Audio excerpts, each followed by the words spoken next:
This is Cerebral Cinema. Movies of the mind. The National Broadcasting Company presents The Adventures of Sam Spade, Detective.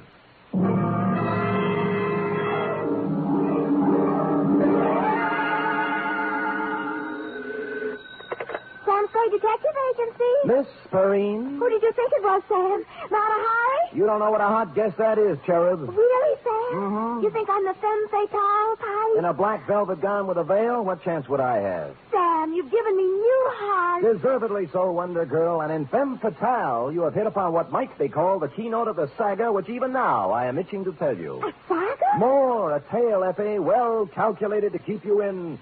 Oh, no, we better put that another way. But while I mull a subtitle for this Oriental tapestry, find yourself a copy of something by Eric Ambler or E. Phillips Oppenheim and bone up on the ground rules of international intrigue. Ooh, international? Ooh, yes. The next 39 steps you hear will be me walking up to the door in my black Homburg and velvet collar, with my pockets bulging with plans for submarines, supersonic airplanes, and secret fortifications, and my tongue a wag with a report which will echo around the embassies of the world as the Cloak and Dagger caper.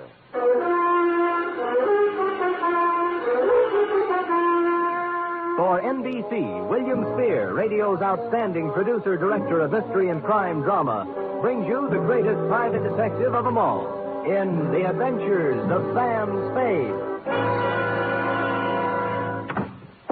Sam? Who else? Sam, I thought you were kidding. About what? The black Homburg and velvet-colored overcoat. Yeah. But underneath the overcoat, Same old Sam. with the same old suit and the same old shreds. Who did it this time? Thereby hangs the tale. Huh? It's hanging out the back of your trousers, Sam. What? Your shirt tail. Well, better keep the coat on. Jawaharlal won't mind. Who? Jawaharlal Barra. It's his coat. We'll go into that right now. You ready? Yes, sir. To Jawaharlal Barra. K-A-W-A-R-H-A-L-B-H-A-R-A, uh-huh. Well, speaking. From Samuel Spade, license number 127596. Subject? The Cloak and Dagger caper. Dear Jawaharlal.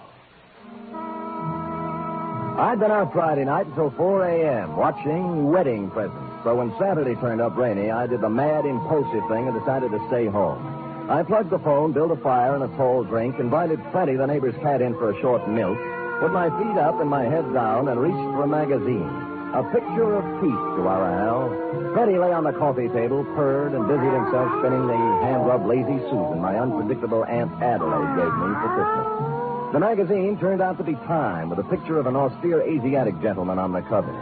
2 pages, and I had the kind of headache you can only get from reading the news these days, so I turned it in on a slick pulp with a breathless yarn about an international gumshoe and a satin-lined cloak who kept running into women with bosoms full of papers.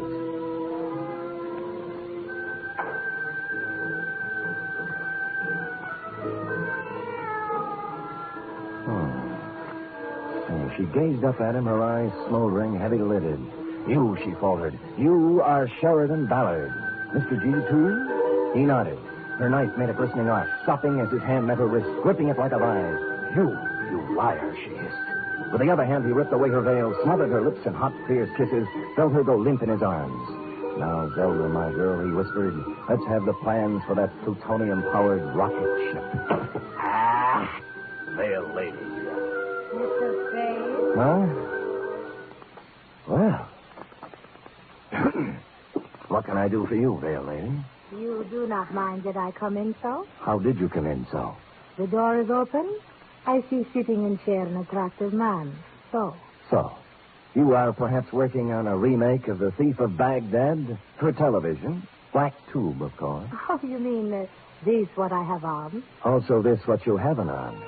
You keep out of this, Freddie. I saw her first. So, you just happened to be wandering past my door and popped in, is that it? Miss, You may call me Shalimar. No, I do not just pop in. I come by design. Well, just what kind of designs do you have in mind? Mr. Spade, you are Private Eyes? Shalimar, I am Private Eyes. You got troubles? Much. How much? I am beloved of Ahmed. Well, that's nice for Ahmed. Ahmed who? McClatchy. Ahmed McClatchy? How do you explain that? He has 2 American names. Oh, figure. You are a friend of Ahmed, too? Never heard of him. Oh? Perhaps, Mr. Spade, perhaps you forget. Ahmed McClatchy? No. No? Never forget a face. What's the matter with Ahmed? Hashish. Dope? Much. He has the wild dream, the night horse, the what you call hallucination. You have told others of Ahmed's visit to you? I have told no one of Ahmed's visit to me for the simple reason that he... False. Huh? Do not pile upon one falsehood another. Oh, Ahmed has to you paid a visit, this I know. Oh? Now, if you will be so kindly, I will join you in the ring. Now, wait a minute. Why don't we... Sure. Mm-hmm. You do not want to talk with Shalimar? Well, I just think we ought to clear up this misunderstanding. Now? What do you have?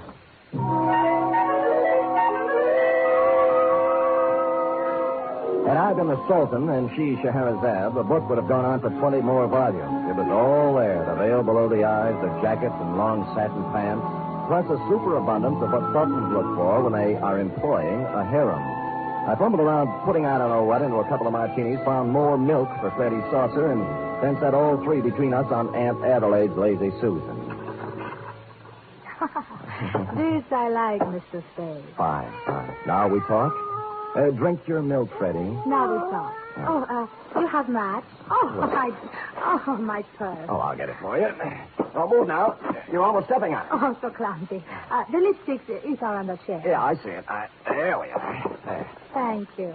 Okay. Now, the light? Got it. Now, Mr. Spade, before we talk of Ahmed, let us drink to him, huh? What? To Ahmed? To Ahmed. Oh, what's the matter, Freddie? Oh. What? Yeah, look, the milk's on the wrong side. He did it again. Did what? Well, he likes to spin the Lazy Susan. Lazy Susan? What did he do? Now, take it easy, honey. The thing spins. See, you got my drink, I got yours, and Freddie got left out. No. Oh, no. Darrell, you're Look, Darrell! baby, please, don't go off the deep end. Take it easy. What's the matter with you? Huh? Shalimar. Oh, Shalimar, baby. Come out of it now, will you? Where's the glass? Oh. Cyanide.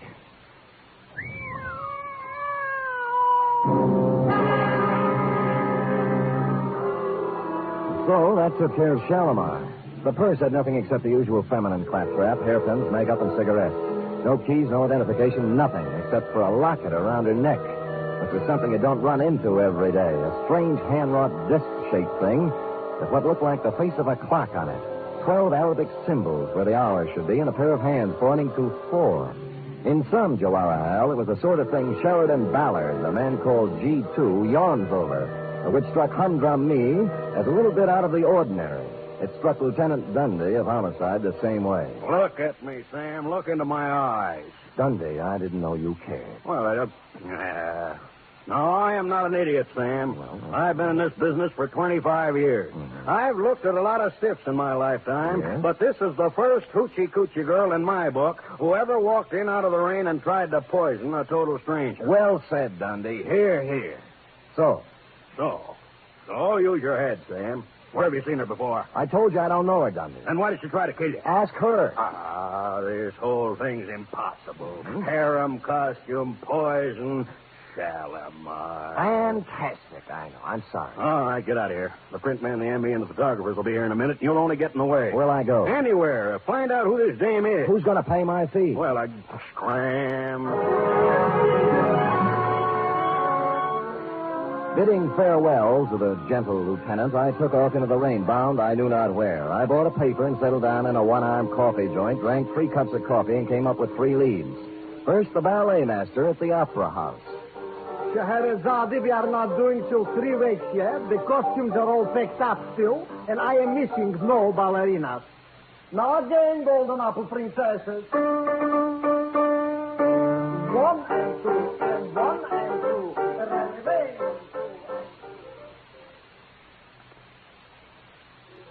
As she wiggles and waggles, she shimmies and shakes. You never saw anything like this, folks. So hurry. Direct from a Turkish harem, little Fatima, the girl with the double-jointed... Jack. Yeah, Jack? You sure she's in there, Jack? Wait a minute, Jack. Yeah? She's in there, man. Thanks, man. All right, folks, step in a little closer. She's safe. Sorry, bud. Can't help you a bit. This here Turkish bat is 100% tag. Homeward bound, I was walking down Grant Avenue when I passed a little shop near Pine Street. Gold lettering on one corner of the window spelled out, Hachadurian J. Pappas, importer, curios. How do you do, sir? Hachadurian J. Pappas? You get the pleasure. What's the J for? Never mind, kiddo. You can pronounce it. I accept your apology. Now, will you take a look at this? Huh? Oh, lucky. Uh-huh. Yes, lucky this is. Where do you get this lucky, sir? I found it. I thought you might recognize it. Yeah, I think I do. Good. You know, it's strange you should have come here. And yet not so strange either, if you want to look on it. Well, which is it? Sure. I'm perhaps the only fellow in town who might have dealt in this kind of stuff, yes? He's quite genuine. Oh, you mean you sold this? Probably. Sure. Who to? I'm trying to remember. A girl? A girl. Or was it a fella? A young fella? Or old fella? Well, that leaves only one more category. Huh? An old woman. Oh, you know her then? No, I don't know her, no. You know, I wish I could remember to whom I sold it to. Yes. It's been such a long time, you know. Of course, I can look it up and call you, Sport. Good. Here's my card.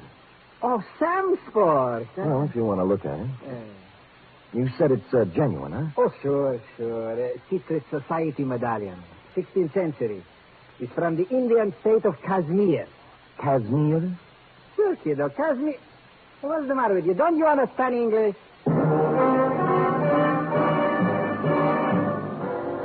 Kashmir. A typical Spade blunder. All I could think of was a girl on a cigarette package, thereby confining my operations to Turkey. But this opened new doors. The first, the most obvious, and ultimately the correct choice was a flossy nightclub known to the town's well-heeled party folk as the Vale of Kashmir. It was dark when I got there, but the front doors hadn't opened yet. Around at the side, an alley led up to the trade entrance, next to which stood a huge, wedge-shaped character with a swarthy complexion marred by a scar down one cheek. And to make him even more Oppenheimish, he was wrapped in a black, tent-sized opera cloak. I nodded politely, he spat, and I went inside. The Vale of Kashmir is a sumptuous bistro even on ordinary nights, and this night was obviously to be more than ordinary. The table across the end of the floor was banquet size. The place was hung with Kashmiri flags, and the picture of an old man who looked familiar was hung from the middle of one wall. The maitre d' was talking to an important-looking gent near the long table, and I walked over to them, pausing only to note one of the dancing girls practicing in a corner in her Shalimar-type costume. Felt like I was close to home. And the curry, you understand? Not too hot, yes, Excellency. It shall be as you wish. The florist will be here promptly with the flowers. I trust you will be prepared to take care of it. Excuse me, gentlemen. My name is Spade. Rajputini, sir, at your service. Please, Mr. Spade, we have... No, not at all, my good man. What is it, Mr. Spade? Are you in charge here? I am the head waiter, sir. This gentleman is the Kashmiri proconsul. Oh, forgive me, Your Excellency, but... Yeah, sorry. Not at all. Do you have a dancing girl here named Shalimar? Shalimar? No, what? Probably use another name. How about Ahmed? McClatchy. Right, where is he? A former employee as of this afternoon is Ahmed McClatchy. Who is he? My chef. Today, of all times, he does not show up. You know where he lives? Oh, I can look it up, but... Please, sir, the proconsul and I, the banquet tonight, the arrangements, the Prime Minister himself. Sure. Just one more thing. Proconsul, have you ever seen one of these before? What is it? A secret society medallion, they tell me. Who tells you this? Hachadurian Pappas runs a little curio store on Grant Avenue. Know anything about it? Secret society is right. The circle of 12. You see here? The hands point to 4. Yes, the fourth member, this means. The hand straight up is the leader. You seem to know what you are talking about, head waiter. Kashmiri culture is a hobby of mine, Excellency. This is an ancient, subversive organization dating from the time of the Mughal conquest of the 16th century. Very interesting. But of little significance now. The Circle of 12 has been dead for 3 centuries. If you will excuse me, Excellency, I'll get for Mr. Spade Ahmed's address, and then I will... Hold it. Ahmed!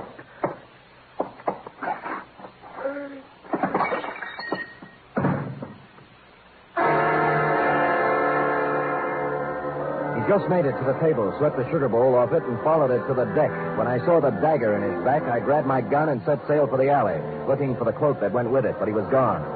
So was Ahmed. I bent down over him, took a closer look, and saw why he spilled the sugar. With his finger, he traced a design in it, a round design, the Circle of 12.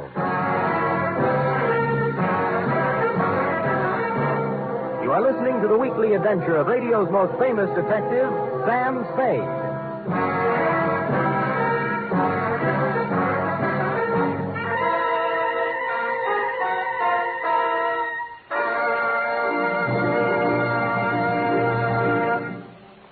There's a bright newcomer to your NBC Sunday lineup starting this Sunday. It's Mr. and Mrs. Blandings. Now you can follow the further delightful adventures of the beleaguered Blandings in their famous dream house every Sunday. Starring as Mr. and Mrs. Blandings will be Cary Grant and his charming wife, Betsy Drake. Mr. and Mrs. Blandings is followed over most of these NBC stations by The Big Show. And this Sunday, hostess Tallulah Bankhead will present such bright stars as Fred Allen, Judy Holliday, Patrice Munsell, Gypsy Rose Lee, Vaughn Monroe, and many, many more. The chimes are your invitation.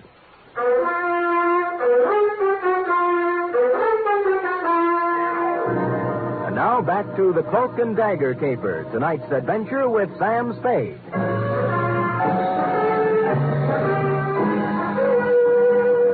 Well, Joanna, all the ingredients of a first-class international goulash were here. The cloak, the dagger, the man with a scar on his face, the lady with a veil over hers, and 2 corpses.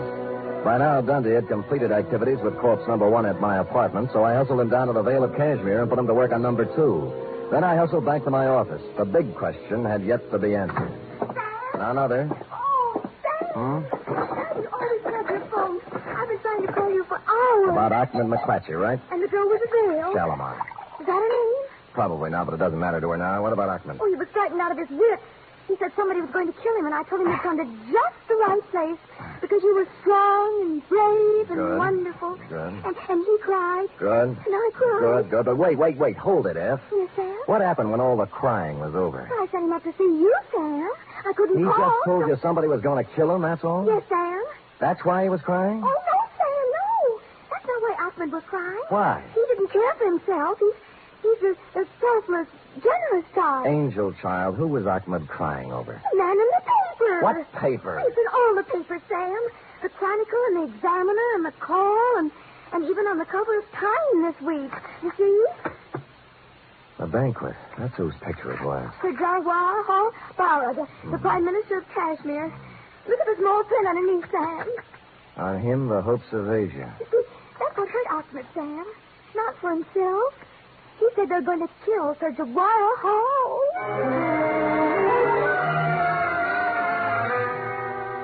2 paragraphs later, my taciturn secretary let slip the information that Shalimar had arrived at the office 5 minutes after Ahmed left and departed for my home and hearth loaded for bear. The hullabaloo over you, Jawahar, was due to the fact that you were at this moment arriving on the steamer Pacifica, en route to Washington with, as the article put it, the destiny of the Middle East in your briefcase. 10 minutes later, I was fighting my way through the mob at Pier 42. Not just a mob, mind you, but an assortment of bands, a Hindu delegation, the full membership of the Sanskrit Society at the University of California with a huge banner reading, Jawahar, we're with you, and an overripe soprano on a pedestal singing, Pale Hands I Love. I struggled through this to the curb just in time to see you pull away in your special limousine, then climbed over some more backs to a phone book. Pale hands I love you.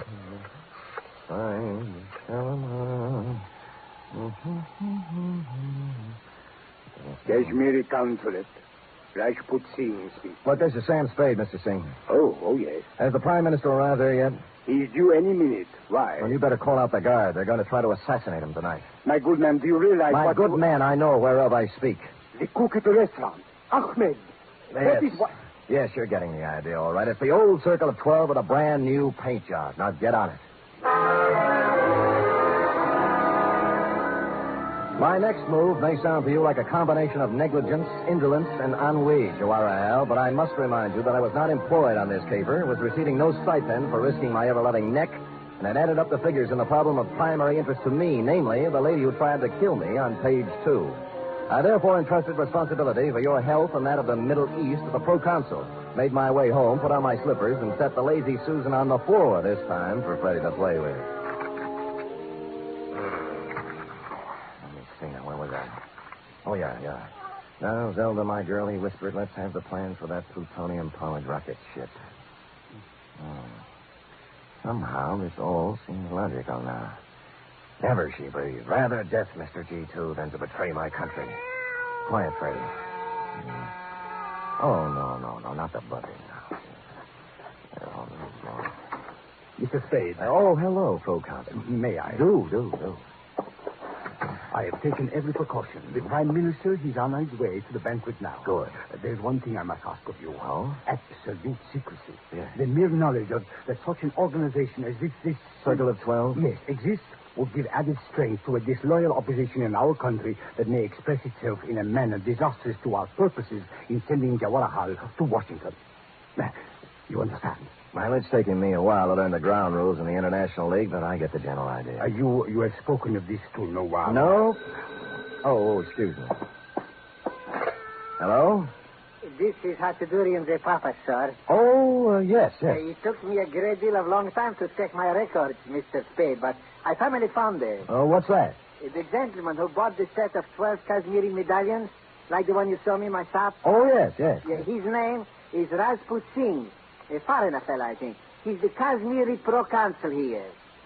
Oh, well, gosh, thanks, Dorothy. This is Hachidurian the Papa, sir. I found it just now. Look, Dorothy, after all you've done for Alice, the least she could do is thank you. And you can tell her that from me. Now, bye, honey. So long, kiddo. Silly kid. Silly. Let's see now, where were we? You had just given me your assurance you would maintain strictest secrecy in this unfortunate matter. Oh, yes, sir. Now, I must go. They're expecting me at the banquet. Thank you again, sir. Not at all. Your service to our country and the world will find expression, I hope, on some later day. Good night. Good night. Freddie, please, not now. Down the phone. Well, Cloak and Dagger in the flesh. Going modern on me with that gun, Put down the phone. What if I told you I'd already made the call? I'd say you were lying. The line is tapped outside. You figure the angles, Hefty. In my business, I have to. When's it coming off?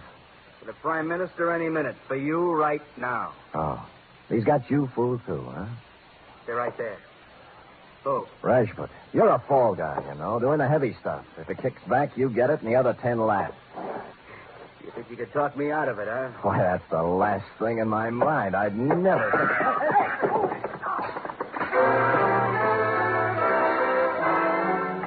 Everything happened at once. As near as I can recall, it began when Cloak and Dagger backed onto Freddie's tail. Freddie yowled, spun like a top, and C&D off balance, put his other foot on Aunt Adelaide's lazy Susan. Hardly a place for a big off-balance man to place his only remaining foot. About then, I kicked him in the stomach, grabbed at the gun, which skidded into a corner, and we went over and over for a while. C&D tore at my suit with his claws and teeth. I beat his head with an ashtray, and Freddie sat quietly in the corner and washed himself. At length, tiring of the ashtray, I beat his head on the radiator. And dear Cloak and Dagger gave it up with a long, unhappy sigh.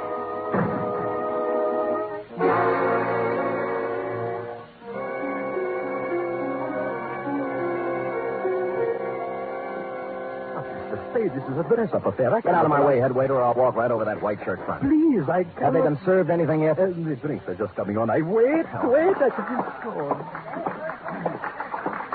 And now, my countrymen, before we introduce our guest of honor, Sir Jawaharlal Bara, our beloved Prime Minister, I suggest we rise and toast our country. To Kashmir, may she... Go ahead, Proconsul. Don't let me interrupt. Please, not here. The standard remark is, what is the meaning of this? Aren't you going to ask me? I'm supposed to be dead. Is that what's throwing you? Mr. Spade, please, a toast is about to be drunk. Where's my drink, Proconsul? Gentlemen, there was at one time a custom in our country for the host to exchange glasses with the guest of honor. Permit me, Jawaharlal. To Kashmir.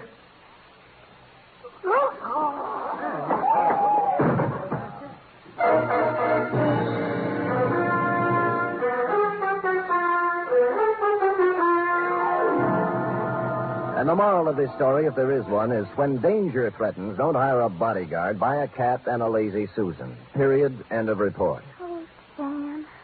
Why do people do these things? Oh, we all have different loyalties, Jeff, different ideas about duty. Yes? My duty, for instance, is to pick up a knot in my head and a suit full of holes once a week, while your duty You don't is need to... to draw a diagram, Sam. I can take a hint. Scoot?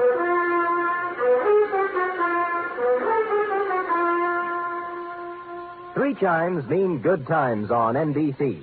This Sunday, Theater Guild on the Air presents a light, laughable, lovable comedy. It's The Fortune Hunter, and it stars Gene Crane and John Lund. You're invited Sunday to another outstanding one-hour production by Theater Guild on the Air. And a reminder, there's a bright newcomer to your big Sunday lineup on NBC. Mr. and Mrs. Blanding, starring Cary Grant and Betsy Drake.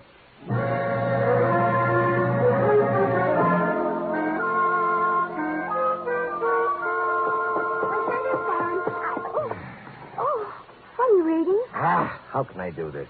Something wrong? Wrong, the papers. The plutonium-powered rocket ship? What else? A dumper if I ever read one, F. The plans turned out sour. Oh, what were they? The Veil lady had entered a breakfast cereal contest. Well, that's life, little one. We struggle, we strive, we think we have success in our grasp, and it turns out dross. Oh, that reminds me. Hmm? How do you like it? What? My new dross. And that concludes the dialogue for tonight. Except for one thing, of course. Oh, I'm ready, Sam. Who wants to be the man called X? He has a different one every week. I am the man called Spade. Constant, faithful, semper fidelis. That's me. Good night, Mr. Fidelis. Good night, sweetheart.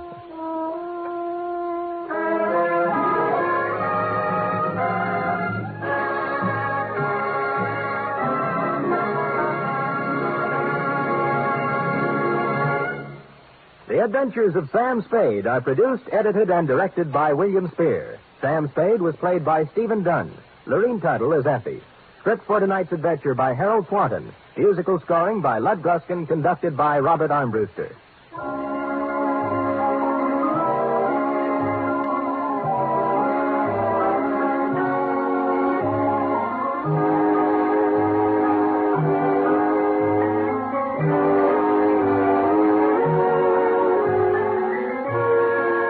Join us again next week, same time, for another adventure with Sam Spade. The Magnificent Montague next, then it's Duffy's Tavern on NBC.